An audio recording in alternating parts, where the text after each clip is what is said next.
All right. All right. It's 2:03 Pacific Daylight Time. My name is Charles Jensen. I'm a Senior Vice President with Inland Securities Corporation. I live in Santa Monica, California. It looks like we're all, working from our home offices today, except for Mr. Wagner in Chicago. And we're here to do our conference call with you today. And I wanted to start off by introducing SuZanne Kennedy with First American. SuZanne. Hi, everybody. Thanks for joining us today. My name is SuZanne Kennedy. I work for First American Exchange. We are a direct subsidiary of First American Title, and I work in Irvine, California, covering Orange County and Inland Empire. I've been in commercial real estate for the past 13 years, and I'm currently working with investors in the early stages of a 1031 exchange and focusing on, helping them get things started and get questions answered. So I can work with anyone throughout the United States, so happy to be of service. Christina, we'll turn it over to you. Hi everybody, Christina Nielson. I am president of Corcapa 1031 Advisors, and we help clients reinvest. So once you've got the 1031 exchange, you're looking for what you're going to reinvest into so that you can defer your capital gains taxes. And that's what we specialize in, fractional real estate, primarily DSTs, some tenants in common. So you can have a successful exchange and defer all your taxes. We've been at this for 16 years. We've done over 500 exchanges, and we have clients all across the country in 27 states. Everybody nationwide is looking to avoid and defer taxes. It's a national thing. And I'll turn it back over to Charles. All right, we're going to have, we thought it'd be a good idea just to review 1031 exchange very briefly here. And I want to bring on SuZanne to talk about the timelines, the real basics. And I hope this is not too much review for everyone, but you figure just a minute talking about exchanges and the reason you want to do it, right? I'll let SuZanne, if you want to say a couple words on that. A 1031, oh, all right. A 1031 exchange is a tax deferral program that is set up for investors and business owners that allows them to defer the capital gains tax on the sale of their investment property or in a property that they use in a trade or a business. When it comes to an exchange, the timeline is the trickiest part. And so we just kind of wanted to review that quickly. Day one of your exchange is the day after escrow closes on your relinquished property. And day 45 is the first date that pops up that you will need to submit your identification form to your qualified intermediary listing the potential replacement properties. And then after day 45, you will have an additional 135 days to close on any replacement properties of your choosing. That being said, the total process is 180 days. A lot of people think they have 180 days after day 45, but that's incorrect. You've got 180 days total to complete the purchase of any replacement properties. One other thing I'll mention really quick is just there's no minimum or maximum on how much you can defer when it comes to a 1031 exchange, and anyone can do an exchange. So you can do an exchange as a partnership, an individual, and a trust. And also be advised that it is an unregulated industry, so anyone can facilitate a 1031 exchange. So make sure you have done your research on your intermediary and who is handling your funds. And then when you're looking for that replacement property, a DST is a great option, and we'll let Christina talk about that a little further. Great. So we're going to briefly go over, before we get into what you really all got on this call for, is to hear about the 1031 and Mr. Dan Wagner. But really briefly, for those of you who don't know what a DST, a Delaware Statutory Trust, is, we're going to go over some of the benefits here for a few minutes so you understand it a little bit better. And feel free to reach out to any of us on this call after it to ask any questions or get any more details. So why do people look at 1031 exchanges and decide to go into a DST? So one of the major reasons is maybe you've had rental properties for decades and you're tired of the T's, the toilets, the tenants, the termites, the teenagers, and you want a life-changing exchange. So DSTs offer the opportunity to invest in a completely passive ownership structure. You don't have to do any management whatsoever. So it'll be a big turnaround from what you sold to what you buy. So that's the biggest reason people just choose to have a passive exchange. They want to defer their taxes, but they don't want to manage, and DSTs solve for that. You also get access to institutional quality properties. So if you're an exchanger with $500,000, you can't go out and buy a beautiful Class A luxury apartment complex like this one right behind me, right? But if you pool your money together, you and the other owners can have access to something like this, which might be a $50 million property, all professionally managed, on-site, property managers, leasing people to handle it all for you, makes this kind of property in reach to a small mom and pop investor. The loans on DSTs are 100% non-recourse, so you do not have to guarantee the loan, which is a really wonderful thing, particularly in this environment where banks have become more aggressive and are trying to get recourse or partial recourse in the DST market. You will not have to guarantee a loan whatsoever. We also have lower minimum investments, so you can actually invest in a DST, which is as little as $100,000. So theoretically, if you had $1 million of exchange proceeds, you could buy 10 different DSTs. And that leads to the next option, which is diversification. So if you are looking at this COVID world and you're saying to yourself, what on earth do I invest in? What makes sense given this market? So when you work with someone like me, we're evaluating all the different options in the DST marketplace, and we want to find the properties that are in growing markets, that are succeeding through this COVID environment, that are maintaining their occupancy, maintaining their income. But then we take it a step further, and we want to make sure we diversify. So you're in different asset classes, you're in different cities, maybe some have debt on them, some don't. So we really make the best possible mix for the current marketplace so that you have a really diversified portfolio. Estate planning purposes. So DSTs are great for estate planning because if you pass away during the ownership of your DST, then your spouse or your heirs get a step-up basis and value. Now, Dan might talk a little bit more about some worrisome parts of the Biden tax plan regarding step-up and basis, but right now we have a step-up in basis, and I hope that it continues. Insurance policy. So if you are, let's say you're here, I'm in Costa Mesa, California, that's where my office is. Let's say you have an exchange and you are set on purchasing an 8-unit apartment complex, also in Costa Mesa, but the lender's taking a long time. You want to complete your due diligence.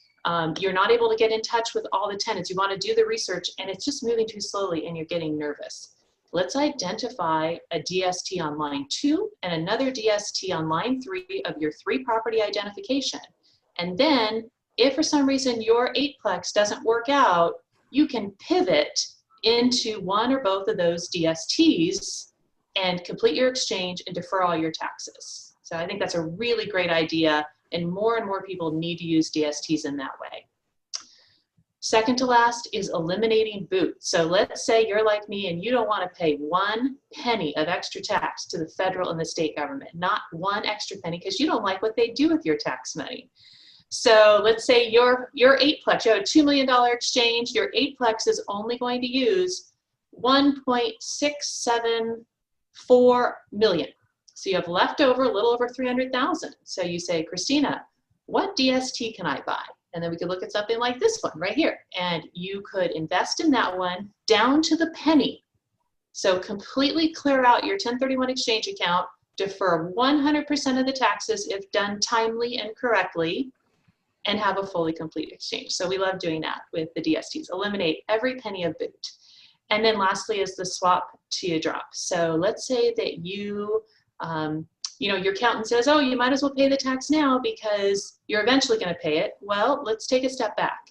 If you continue to do 1031 exchanges and you defer and you defer, let's say maybe you're in a DST and you're 92 years old and you pass away. Well, then your spouse or your kids inherit that property at that step-up basis in value, and essentially the tax goes away, subject to estate tax limitations and all of that. But swap until you drop is one of the greatest tax tools that we have available to us as individual investors. So that's a real brief summary. If you want to know more, send us an email or send us a call, and I will send it back to Charles. Thank you. Excellent. Thank you, Christina. And if you think about who's on the call today, you've got SuZanne, with First American, qualified intermediary. You've got Christina Nielson, probably the top financial advisor in the nation on the Delaware Statutory Trust. And then myself, I work with the Delaware Statutory Trust. I'm a sponsor with Inland Real Estate Group, Inland Securities. And it's my pleasure to have on the call today, Dan Wagner. Now, I'm going to stop share so Dan can bring up his presentation. And I'm going to do a quick introduction of Dan. Dan Wagner is a Senior Vice President of Government Relations for the Inland Real Estate Group of companies. He's been a licensed real estate broker since 2004 and holds a Series 7 and Series 63 securities licenses. Wagner serves on numerous real estate industry and governmental boards and committees. He served as treasurer and president-elect of the Illinois Realtors, president of the Chicago Association of Realtors in 2016, and was the 2016 commercial liaison for the National Association of Realtors. Wagner was named 2017 Realtor of the Year by the Chicago Association of Realtors and received the 2017 Commercial Award from the National Association of Realtors. In 2018, he was inducted to the Hall of Fame for the Illinois Realtors and National Association of Realtors. Wagner is also a commissioner of the DuPage Airport Authority and serves as chairman of the Capital Development Committee. Wagner is the chairman of the Greater Oak Brook Chamber of Commerce and was installed as the secretary of the Illinois Chamber of Commerce in 2020. Additionally, he serves as the trustee for the Conservation Foundation. And Dan is a big fighter for 1031 exchanges in Washington, D.C., probably one of the biggest. Literally, we were both in Washington, D.C. at the same time, supporting 1031 exchange, meeting with different congressmen and congresswomen. We ran into each other in the Cannon Hall building in the halls of Congress, and that's how much Dan Wagner is in D.C. So without further ado, here's Dan Wagner, Senior VP, Government Relations with Inland Real Estate Group.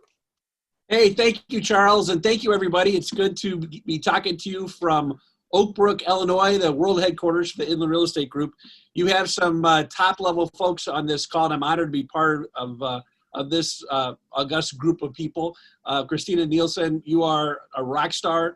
Obviously, Charles, you know you're my brother, and I love you. And SuZanne Kennedy, you're great. So this is a group of folks that know what they're talking about, which is terrific. I wanted to get into this whole concept of what's going on with the 1031 exchange, and Inland is the 1031 leader. So I was going to talk a little bit about our history just to give you a perspective of where I'm coming from. These are the four founders of Inland. Inland's been in business for about 53 years. There's Dan Goodwin in the gray suit. These guys all come from nothing. They were Chicago public school teachers, and they literally, Mr. Goodwin's grandmother was homeless. His dad worked in a machine tool shop, and he lived in an apartment with two brothers living on pull-out couches, and they really came from nothing. Bob Parks, a guy whose dad was a janitor.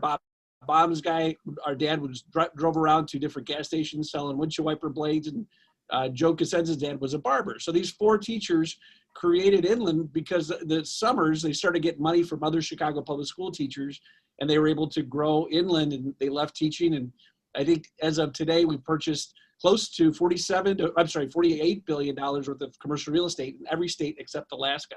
Not a lot of people in Alaska. So we got a lot of caribou though. So this kind of gives you a perspective of Inland.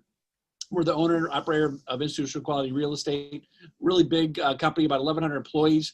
This gives you a perspective. We have our Inland Real Estate Investment Corporation. We do these private placements, our Delaware Statutory Trusts. We do non-traded REITs. We have money that we invest for institutional capital, for pension funds. We have a big bridge lending company. We have a development company that builds up from the ground. We usually have about $250 million in the ground anywhere in the country at all times. We have about, we have a bank, it's about $1.3 billion. We have a home mortgage company that does about $600 million. And we have a PACE bond company as well.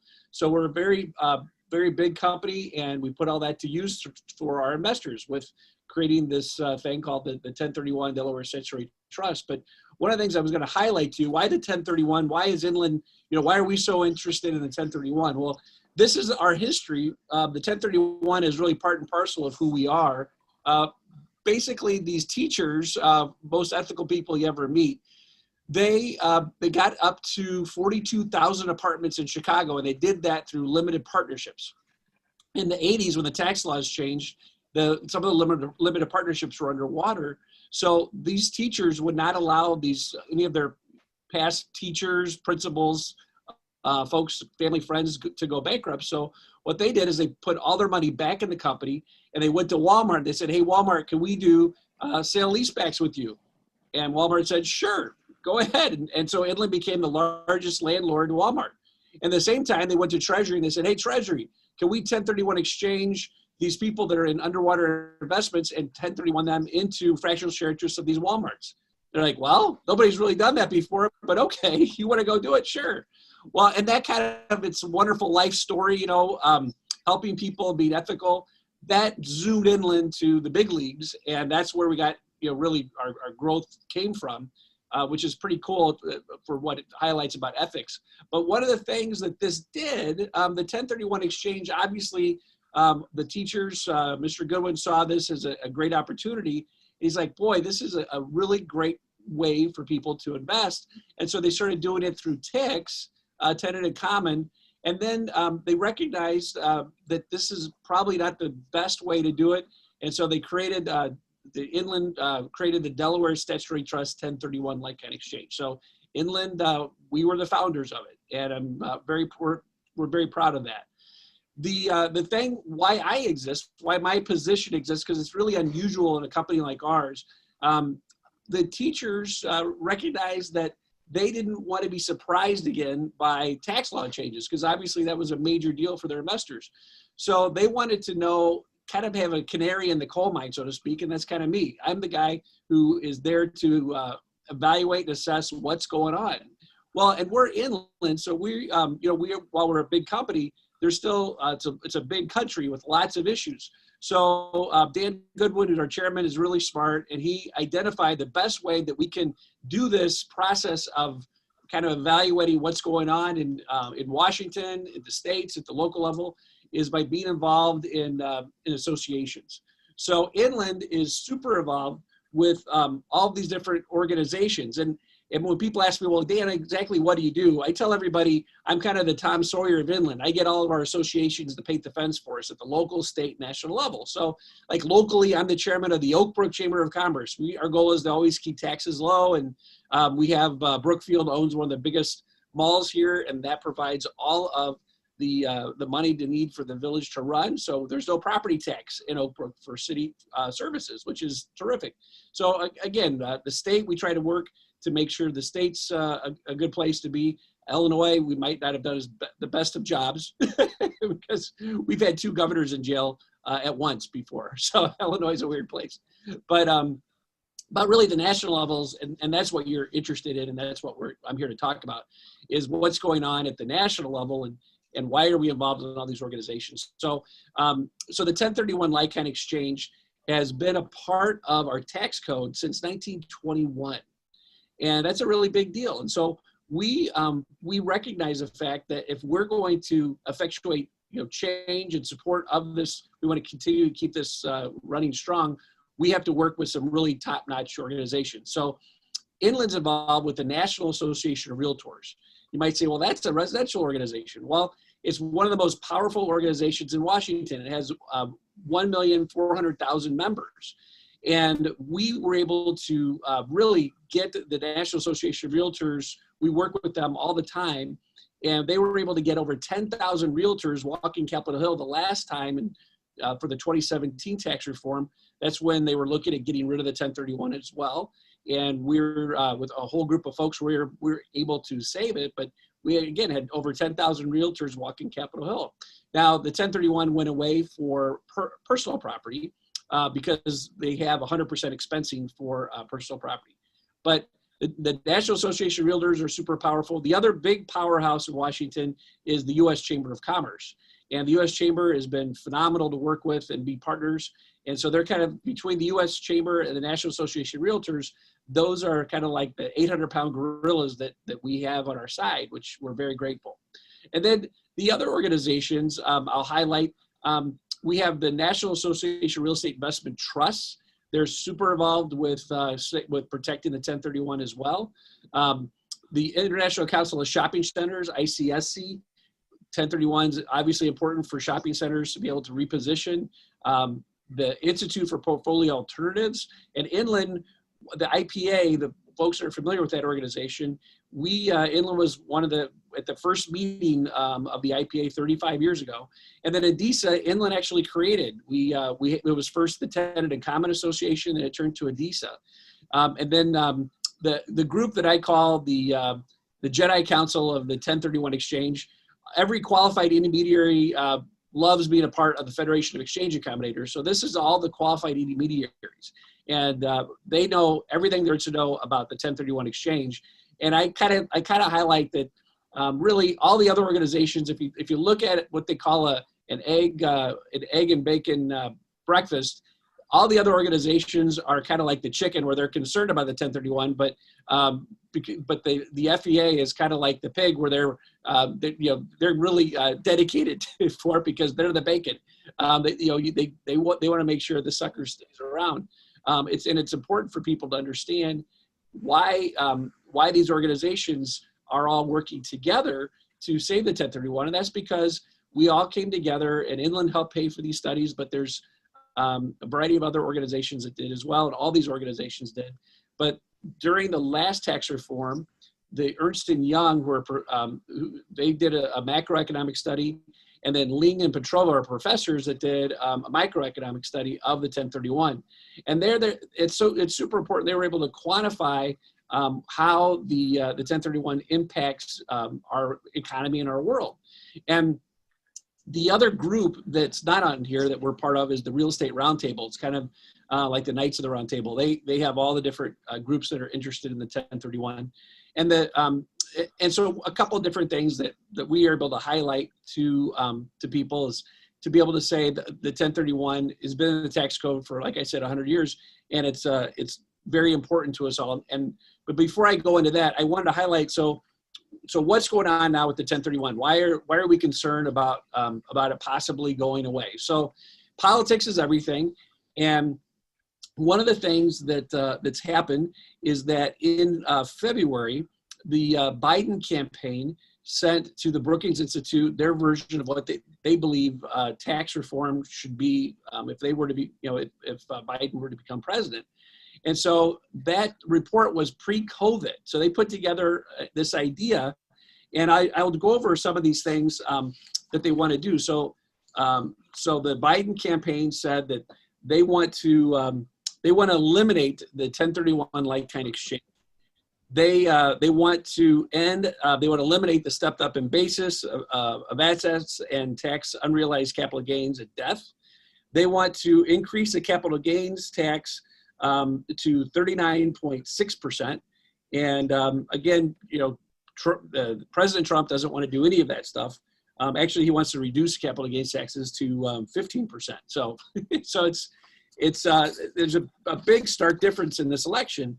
And so when you talk about campaigns, you clearly, I'm not saying to vote for this person or vote for that person, but what I'm doing now is that I'm educating Democrat leaders that are in the House and the Senate on Zoom calls, explaining why the 1031 is important. And so what I'm doing is I'm explaining these studies that have been done. The Ling Petrova has been updated, and so has the Ernst & Young study. Those studies, the new updated studies, should be coming out pretty soon. But what we're able to highlight, and again, it's not just me, but I'm working with the Federation of Exchange Accommodators, with IPA, and different groups. We're able to talk about how the 1031 is impactful to society. So one of the things that we were able to show is that when 1031 is done, that basically everybody that does a 1031 invests about 31 to 36% more into their property. And that's a big synergistic aspect to the local economies where the 1031 is done. So the idea is that buyers actually, they invest or they remodel, and owners just maintain. And so when you have people investing and the synergy involved with that, you have obviously your sale of the property, the realtor gets a commission, the lawyers, the title insurance, all the way down the line, the appraisers, the surveyors. But then you get into the people that are the union contractors, the people that are changing out the new lights and new HVAC, all that kind of stuff. So about 30 jobs were identified that get created when a 1031 exchange is done. That's a really big deal. And so taxes, while some people say, oh my gosh, the taxes are deferred, so there's no money going to the government, that's not the case, because you have all these people that are actually making income tax. They're going to be paying income tax to Uncle Sam when they do this work. The other thing is you have all of the local governments, the local and state, are getting their transfer taxes. So that's a really big deal.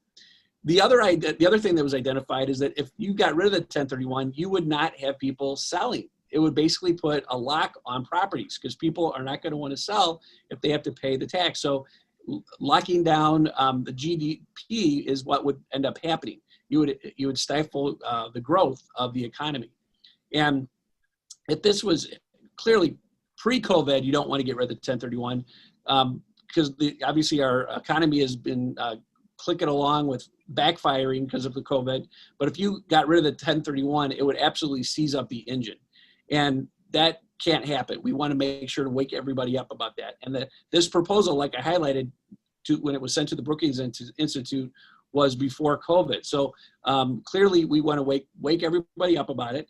And then a couple other points to make is that some of the people we've been on the call, they say, well, you deferred taxes. Does that mean the taxes are never paid? No, on the contrary, they found out with 1031s that about 88% of 1031s eventually end up in a taxable event. About 12% does not, but it's clearly one of the things that grows the economy has been the 1031 for over 100 years. The other interesting aspect of all this is that there's other groups that are besides the real estate groups, that are very interested in this, and that would be the CPAs, because they see the importance of it, and also the tax lawyers, they understand it. And another group where the 1031 is very, very important are farmers. Everybody knows farmers are cash poor and dirt rich. And so farmers, they have a really big vested interest in the 1031 because this is kind of like this is the biggest tool they use in order to move properties in and out and to grow their wonderful farms and things like that. The other aspect to farmers is going to be conservation. So inland, I represent Mr. Goodwin in a lot of places, and Mr. Goodwin is very much into conservation, and I'm on the Conservation Foundation for in the Chicagoland area, where we protect open space and rivers and streams. And one of the things that I found, and we found, is that conservation groups are really big time into 1031s. The reason why is that they buy farmland, the different, wildlife funds and things like that around the country. They go to farmers that are on by the Mississippi River, by wetlands, by marshes, and they say, hey, we need to buy this land here. And the only way a farmer is going to sell is if they don't have to pay the capital gain. So they are able to do a 1031 into a conservation easement. And that land is set aside because of the runoff from the farms and other roads and other things. They want the pollutants to filter through natural plantings. And that helps get rid of a lot of the, the different poisons and things like that could go into the streams and to the rivers. So you see there's so many different aspects to the 1031 exchange that people don't necessarily think about. They're like, wow, I didn't know that. Because they try to highlight, some folks try to highlight that this is just for fat cats and this is a way for us to pay for stuff. Well, every time that politicians think about this as a way to pay for something, once they start uncovering all these aspects, they start waking up to it. We had a congressman up by Napa Valley who we spoke to, and we verified through qualified intermediaries that in a last year, there were, for whatever reason, there were $6 billion worth of 1031s in that person's area. We also talked to an elected official last night from Pennsylvania, and there were $3 billion in that area. So it's across the board, the 1031s, the elected officials weren't necessarily aware of this. So obviously, candidate Biden has a lot of ideas. One of his ideas is to be able to have money for free healthcare and free child care. And while we're not saying that that's a bad idea, we're just saying that we want to let everybody know that this shouldn't be done by getting rid of the 1031 exchange. So the natural question that comes up is, so Dan, in your experience, what's going to happen on November 3rd? Well, I want to tell you, my crystal ball has been broken. I have no idea what's going to happen on November 3rd. I will tell you that, again, I'm involved in all these organizations, and they all have lobbyists and political action committees. So the people inside the Beltway in Washington, they're the ones that highlight that they believe all the polling, and they believe that candidate Biden, Vice President Biden, is going to become the next president, and they think that the Senate will become Democrat, and the House will even become more Democrat. So that's like basically a huge blue wave. People outside the Beltway, they kind of think that the House will remain Democrat. They think the Senate will remain Republican, but by one vote, it'll be very close. And they think that Trump will win. So your guess is as good as mine. So what I'm doing is I'm educating Democrats all over the place to try to preempt if this were to be a blue wave, and that's what Inland's trying to do. And I'm not into telling people who to vote for. What I'm doing is just educating people, and so I'm educating Democrats. But ultimately, if Vice President Biden has said that this is going to be one of his number one things to do when he wins is to get rid of the 1031 exchange, and hopefully we can talk him out of it and talk different elected officials out of it. But if he does move forward with that, if there's a blue wave, then what we're looking at is the possibility of the law being changed. So how did going back to Schoolhouse Rock, how a bill becomes a law? I'm just a bill, on Capitol Hill. How it works is that the House Ways and Means Committee is the organization that first takes up the tax reform and would look at getting rid of the 1031. And then from the House Ways and Means, it goes to the Senate Finance Committee. And then the Senate Finance Committee does their thing, then it gets sent back, and both houses have to, both chambers concur. And then if they pass it, then it goes to the president to sign into a law. I honestly, when people ask me, well, when would that happen? I don't think it would happen until September of 2021. But if he wants to fast track it, then I could be wrong. But there's such a large group of organizations that that support the 1031. We're not going to go quietly in the night. We're going to be going all the way to the very last breath to fight for the 1031. And it's been a part of our tax code for 100 years, and we have incredible arguments. And it's going to be hard to look at those and throw them aside. But that being said, we'll see what happens. I know that if the Senate were to become Democrat, Senator Wyden from Oregon would take over as chair of the committee, and the senator said that he wants to also mark-to-market securities. So he wants to be able to raise taxes by basically having you pay income tax on your unrealized gains every year. So every year you'd have to evaluate your portfolios, and you'd have to pay tax on the unrealized gain. So there's a lot of ideas that are kind of surprising to me, but that's kind of what's out there right now. And I'm not saying who to vote for, who not to vote for. I'm talking to Democrats. I've talked to probably 20 so far, different leaders around the country, and we've had really good people to talk with. They've understood what's going on, and some of them obviously, all of them support Biden, and all of them, some of them have said, well, we really like giving away free health care, we really like free child care. What's your alternative?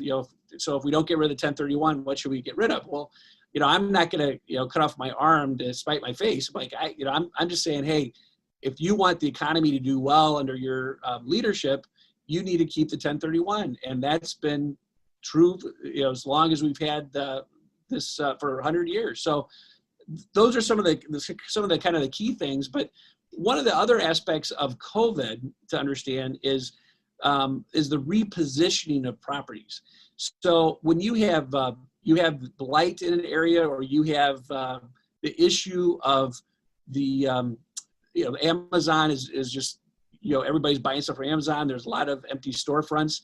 If you're going to reposition stuff, the 1031 is just such a vital tool for people to be able to do that. And if you're going to redo, your apartment complex, or you're going to make something in a multifamily, and that could be an empty mall, that 1031 is going to be just such an important part of it. So hopefully, from a COVID standpoint as well, like I said, 1031 needs to exist no matter what.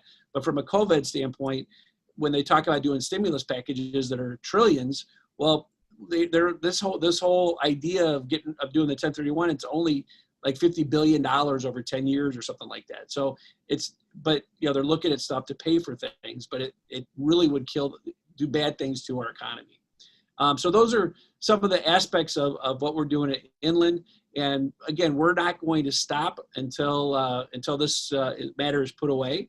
And we believe that through all these organizations, that we're going to have a really good discussion. And like I said, the realtors, one of the cool things they do is they have a realtor attached to every member of Congress.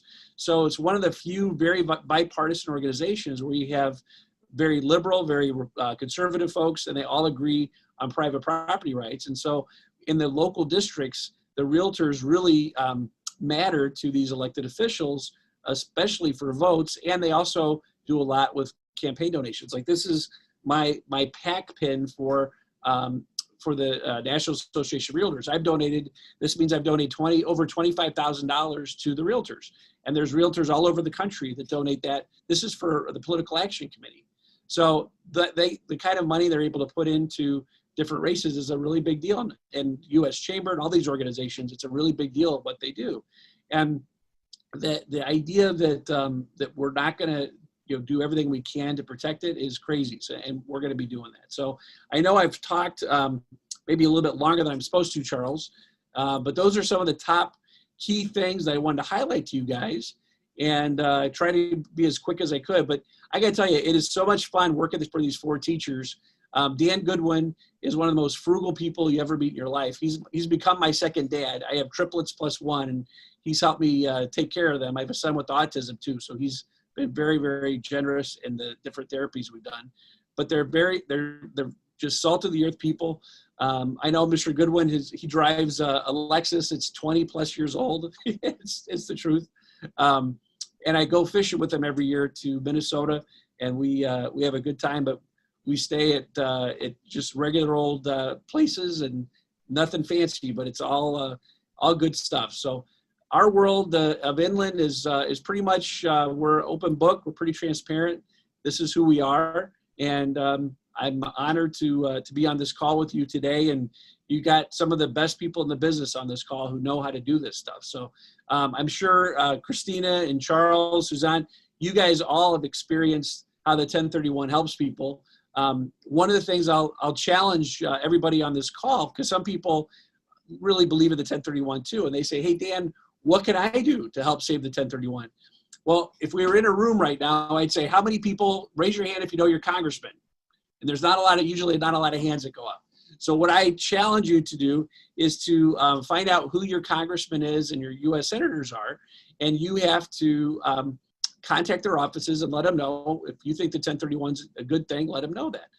If you want to learn who your congressman is, and plus you want to get some more really in-depth detail information about these studies and some talking points, you can go to the Federation of Exchange Accommodators website, or just go to www.1031, and that website has an advocacy section, and you can put your home address in there, and it'll automatically populate with who your congressman is and senators are, and it'll actually draft an email, and you can press send, and it'll shoot an email to them saying why you think the 1031 is important.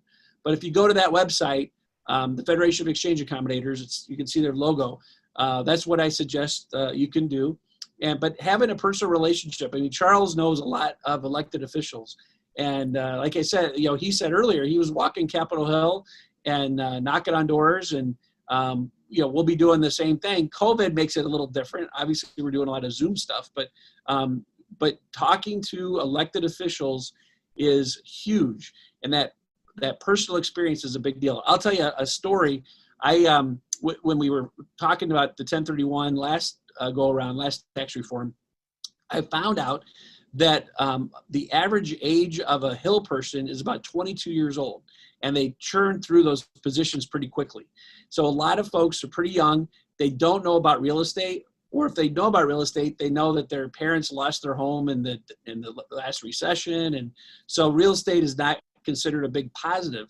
So it's really having to train them about what real estate is and everything. But one of the things that happened is that I was knocking on the door, and I'm like, hey, I'm here for to talk about the 1031. And the guy looked at his watch and said, 1031? No, it's 11 o'clock. So it's interesting because really in Congress, you're basically drinking from the fire hose. There's a cajillion different issues every day, from, world peace to, different issues with Medicare and all. I mean, just, you can name it, energy, anything. And so I'm here to talk about the 1031. The window of paying attention is difficult. So you got to really get in there and get your information in there. But if you're a constituent that votes in the district, you are one of the most important people in the world to your member of Congress and to your senator. So please consider getting to know them, and look it up, the Federation of Exchange Accommodators website, and it'll get you more information about how to advocate for this very important thing in our tax code, which is the 1031 exchange. So Charles, are there any questions you want me to answer? Yeah, we have some questions coming in, and just so everyone knows, there's a little Q&A box either at the bottom or your top of your screen. We toggle over, you'll have a little box that pops up and it says Q&A. So go ahead and ask your questions through the Q&A box. And also, I'm going to put out all of our contact information through the chat feature. So if you want to capture all of our emails and cell phone numbers, take a look at the chat feature. You'll see the contact info. And in questions and answer, please ask through the Q&A box. So we got our first question. And SuZanne, I think this one's going to go to you. It says, what about selling a home after 3 years? Will they start taxing that transaction?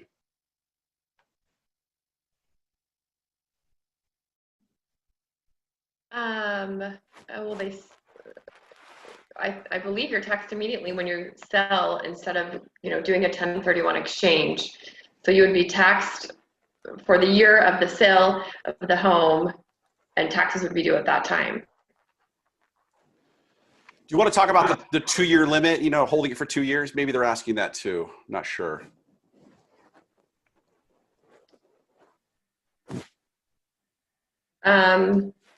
I'm sorry, holding the Yeah, holding property for 2 years. before they sell, or before Right. they do an exchange. Exactly.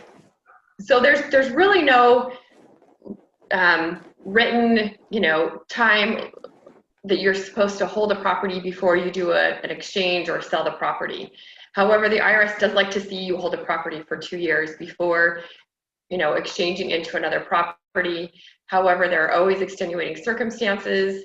So we always just advise people to work with your CPA, as they are the ones that are filing your tax return, to make sure that they're comfortable with when you're moving forward and completing another exchange or selling the property. Excellent. Next question. This is from Ken. And he was talking about this only applies to someone who makes $400,000 or more, correct? So does that include the corporations? In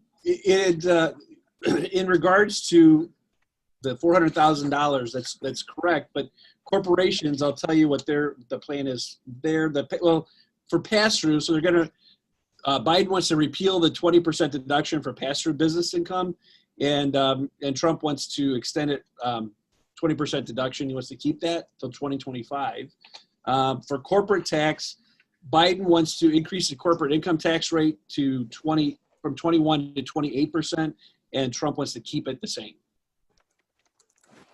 Okay, I'll keep going down here. And again, if we don't answer your follow up real quick on that, Dan, just in case they're asking, because I think what they're saying, let's say that you have your rental property, right? And either your corporation, your C Corp, your S Corp, what have you, doesn't have 400,000 of income. So can the corporation still do a 1031 exchange? No, they're going to eliminate it. Okay. So people that have entities and or under 400,000 of income need to think about possibly restructuring. This could lead to a whole lot of legal work for our lawyer friends out there, right? Doing different tricks and strategies. Okay, I just wanted to clarify that. Thank you. And by the way, too, if we don't answer your question well enough, if we don't get the full answer out that you need, go ahead and ask it, again, or follow up on your questions. Karen is asking, is Biden still proposing to totally eliminate 1031 exchanges or in some way partially tied to income level? No, he wants to get rid of the 1031 exchange, eliminate it totally. He wants to also get rid of the stepped up in basis. So yeah, he wants to get rid of it totally. He does have, throughout his plan, there is a section that talks about $400,000 that would be impacted. And there's a couple other ones for some how much money you make a year, but really in effect, the 1031 would be gone. I hope I'm, so Dan, that's, as I was reading through it, that's really a watershed piece of information. So I really thought that if your AGI, your adjusted gross income, was under 400,000, that you would still be eligible for an exchange. But I think what you're saying is there's some nuances within his tax plan, but it certainly reads, someone could read his tax plan currently and it assume there will not be a 1031, even if you're under 400,000 of income. Right. Wow. Wow. Yep. I had also read it the way that you just stated it, Christina, that it was anyone under 400,000 would still be eligible to do an exchange. The Federation of Exchange Accommodators, they said that that it would basically be gone. There's no way that you could do that and it would be gone, and he's going to repeal it. But all this stuff is nuanced because there's, things change all the time, and they could put something out. But the latest thing he put out was to repeal the 1031 and totally. Do you want to maybe touch on the step up in basis? Some people might not be familiar with that, and that would be a huge loss. And that's one of the main things that I talk to people about, and that is a big reason why people exchange, is so that they can leave that property to their children or to their heirs. And to completely take that away would diminish the whole process of. Yes.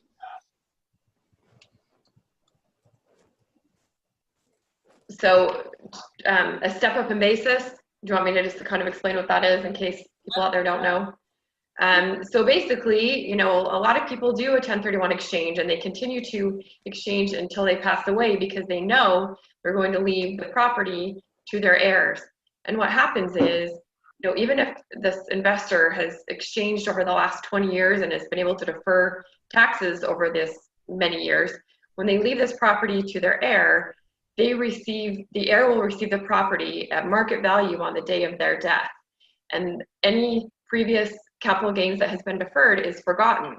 And that's huge. So, to take that away and to have that, their death be a taxable event would be very discouraging for a lot of investors to continue doing 1031 exchanges. So that's what's called a step up in basis. And it's, like I say, a big reason why a lot of people do 1031 exchanges. We have another question for Dan here, talking about if the 1031 exchange did go away, would they most likely grandfather in people that have done exchanges already? Well, that's the $1 million question. That's what we hope. That's what we believe will happen. But they can do whatever they want. So is it safe to say it's probably better to do an exchange now if you're thinking about it? Yes. Okay. Because you just don't know what's going to happen. If you want the safe bet, you want to get it done. All right. Someone's asking, what is the specific address to write our congressman? Dan, do you know a website where you can locate all the congressmen and women of the country? The Federation of Exchange Accommodators. Go to that. And then type in it'll have under advocacy, it'll go to that tab, and then it'll take you to a site that you can type in your home address, and it'll tell you who your congressman is. And what's that full address for the Federation of Accommodators? Federation of Exchange Accommodators.com. Federation of Exchange Accommodators.com. Got it. And by the way, too, as we're speaking, again, if you go to the chat feature, you will see the contact information for everyone on this phone call, all of our emails, our phone numbers. Maybe take a picture with your phone if you want to kind of save this information, remember it. Again, on the chat feature, you get the contact information for everyone on the call today. Let's see. Next question. Ken says, I think Christina Nielson is correct. Where can we read about this online? About is it the 400,000 I think we're talking about, Ken? Right. I think there's the interpretation that if you're under the 400,000 of income, that you can still exchange. How can we get more clarification on that? Because I think that more people would say call their congressperson and get more involved if it's a true and complete elimination versus. So I have the real estate roundtable is a good place to go because they just did this yesterday, September 21st of 2020. It highlights under real estate provisions, eliminate ability to defer capital gains through like-kind exchanges. It talks about repealing the current ability of taxpayers earning less than $150,000 a year to deduct up to $25,000 in real estate losses, notwithstanding passive loss rules. But there's a whole bunch of, there's all these different sections of what could happen with tax. And I'm not a lawyer. I'm a political guy. So, I'm not going to tell you that this is exactly, but I'm going off of what the Real Estate Roundtable put together, that they just put together. So I know that, the information that I just got yet, the 21st of September, it says he's going to take it away. So if you go to the Real Estate Roundtable and look under 1031 exchanges, it'll have this white paper there and it'll explain it. I appreciate that. I don't think people are aware of that, but it's ebbing and flowing, right? When a presidential candidate makes their tax proposals, it's just their initial proposals, and then it's, ebbing and flowing. Yes. Christina, thank you. Because absolutely, it's not, this is still, we have an election to go through, and after the election, if Vice President Biden wins, he's going to be inaugurated in January, and then a proposal is put forward through the House Ways and Means Committee, and the House Ways and Means Committee, that's where we're going to find out for sure what's going to happen. This is a proposal they put together, and some proposals could say that 400,000, others don't. The latest one that we just got hot off the presses from the Real Estate Roundtable is they said they're going to eliminate the 1031 exchange. So it's politics. So things are very fluid, and you need to go and do your own research, but that's the latest that we got. On that note, Dan, we're getting a question from Adam. He's asking, why not keep the exchange after death and don't allow the step up? I guess anyone can answer that one. Why not keep the exchange after death and don't allow the step up? Why do they want to make money? They want to get money for healthcare and for free childcare. So it's a way to get money. They want to try to raise revenues to pay for things. So that's why they want to get rid of it. It's to make money for their programs. Next question. Does a 1031 currently allow for personal primary residences to be transferred into another personal primary residence? SuZanne? No, you're not. Your primary residence is not eligible for 1031 treatment, as you already will receive an exclusion of $250,000 for a single person or $500,000 for a married couple. Thank you. Got a question here. For a property that was purchased via 1031 exchange in a sole proprietorship, can it be transferred to a living trust without creating a taxable event? Or is there another vehicle to do so?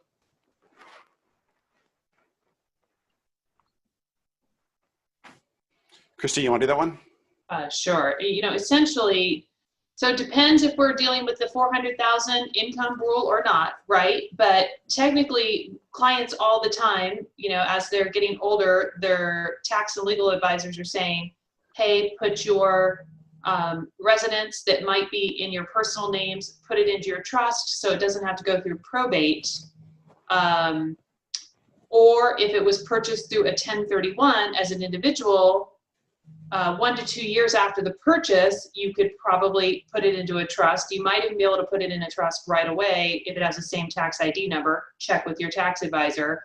But I don't think this helps us sidestep the Biden 1031 because that's not differentiating between a trust or a sole proprietor or an LLC or what have you, if the 1031 is eliminated, then all taxes will be realized once you sell. So let us know if we need to explain that one further. Right. Any other questions, please write them into the Q&A box. I want to see if we're missing any questions here. We have one asking a little bit more about the shocking statement that unrealized gains on stocks. I mean, that's just, Yes. Dan, I mean, that just is so unprecedented. If you don't have the sale to generate the revenue to then pay the taxes, how do they expect people to come up with the tax revenue that's due? Are they going to have to sell some stocks just to pay what's due? Yep. Yes. Yes. And again, this stuff is just in Washington. The lobbyists know this stuff. Nothing is, there's no bill to look at because they haven't taken over yet. But that's what just Google Senator Wyden and the Senate Finance Committee, what he wants to do in the future, and he puts it out there. So that's what you can take a look at. It's I don't even understand it. So and obviously there's other rumors that happen, and I don't believe, like they talked about how they want to possibly tax your property, like your home. If your home grows in value, you get taxed on that. But I don't think that's real. But the one about doing stepped up in basis for your portfolio for stocks, that's definitely a plan that Wyden wants to do. Now, he's just one person, but he would be the chair of the Senate Finance Committee, which is a big deal. But that doesn't mean it will happen. It just is an idea that one elected official had. So it's not saying that the Democrat Party is for that, but this senator, who would be in a very important position, has talked about wanting to do that. And so if you Google Senator Wyden and stepped up and get rid of the what I just said, my mind, I'm getting older. My mind wanders. We have a question from Maggie. She's saying, was it said that the rollback of the step up in basis could be retroactive and dissolve from my case 2 years ago? No, they don't. No, it would not get into that. Grandfathered in, most likely. Real quick, I went on I looked up Federation of Exchange Accommodators for those who wanted to go on, and one of the easiest ways to get there is 1031.org, 1031.org, and then you'll see about a third of the way down the page, they are saying, recent federal tax reform proposals threaten Section 1031. See how you can help, and there's a website, which we can type into the chat bar there, 1031taxreform.com. And so that may be another way to get to your congressperson so that you can email them and call them and tell them your concern. And just to share my personal concern about this is that when we're, in our current economic environment where we're dealing with the slowdown of COVID, and we already have that to contend with. And then if we do something to eliminate 1031 exchanges, which far less people would be willing to sell their properties, and presumably prices could go down, it just seems really unwise to layer this new tax policy on top of a COVID slowdown. So it's very, it's very concerning. If I had a highly appreciated property that I needed to sell, maybe I'm getting older, I need to make a change, but I'm realizing that I have to pay a tremendous amount of tax, I'm really going to be in a pickle. Right. And I think that we just have to continue to educate our congresspeople. So thanks, Stan, for doing that. Sure. And as Christina mentioned, I put those websites, the taxreform.com and 1031.org on the chat feature. And Dan, I put your cell phone number and your email. Hope you don't mind. That's I got fine. Christina Nielson's cell phone and email on the chat feature, as well as myself and SuZanne Kennedy's there as well. Christina, could I mention something on you guys mind if I mention something on the 1031 exchange? You mentioned COVID, which is interesting. With the DST sponsor puts one loan on the property. So you can absorb the debt of the DST sponsor, so you don't have to get a loan. And I know during COVID, it's somewhat difficult to get a loan right now, right? It takes a little bit longer. But also, the properties are pre-purchased, and you can do virtual property tours. So a nice way to escape the perils of COVID, if you will. Yeah. One other comment I want to make regarding the grandfathering, because since we sent out this webinar announcement, I received a lot of emails over the last week from clients saying, I'm worried that there'll be some unraveling of my past 1031 exchange, that they will retroactive this, you know, back to 2020 or 2019. Nobody knows what will happen, but Dan, that would be rather unprecedented, right? Right. Okay, good. I wouldn't worry about that.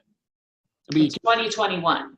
you can never say never, but really, I think if there is a blue wave and the Democrats take over everything, I think you're looking at January of 2021 is when they get in this, you know, seat of power again, and then that's when we're talking about things happening. So that's what I would imagine. So Do you think, so let's just play this timeline out. If we do have this blue wave, President, Congress, Senate is all blue, tax plan is a top priority for them to change the tax code. It took Trump a little over a year to get his in place. right. Do you think it could be faster for them? So they could retroactive it back to January 2021. I think that's a realistic risk, but how likely is it that none of it really is implemented until January 2022? That's a really good point. I think that's a realistic thing to think as well. Again, with Washington and how things work, I can't imagine that it's going to happen so quickly. And again, you have to go to the House Ways and Means and the Senate Finance and back and forth. And I mean, I think the earliest that they could do it would be September. And I think you're right. I don't think it would click in until January of 2022. But, you know, again, you never know. So this isn't a guarantee.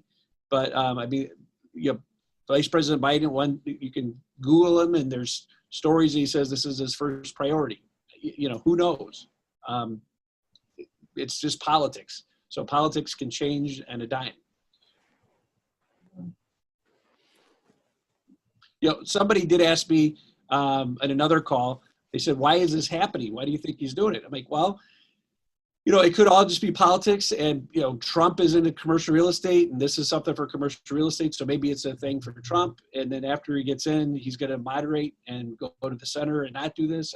You know, your guess is as good as mine, but people sometimes want me to opine on the different political aspects of it. I mean, so it could, there's Democrats I know that say this is just politics talk, and once he wins, he's going to moderate to the center and he won't do this. So, you know, again, you just don't know. It's such an important thing in our world that I'm taking it seriously, and that's why we're educating Democrat leaders all around the country of why this is important.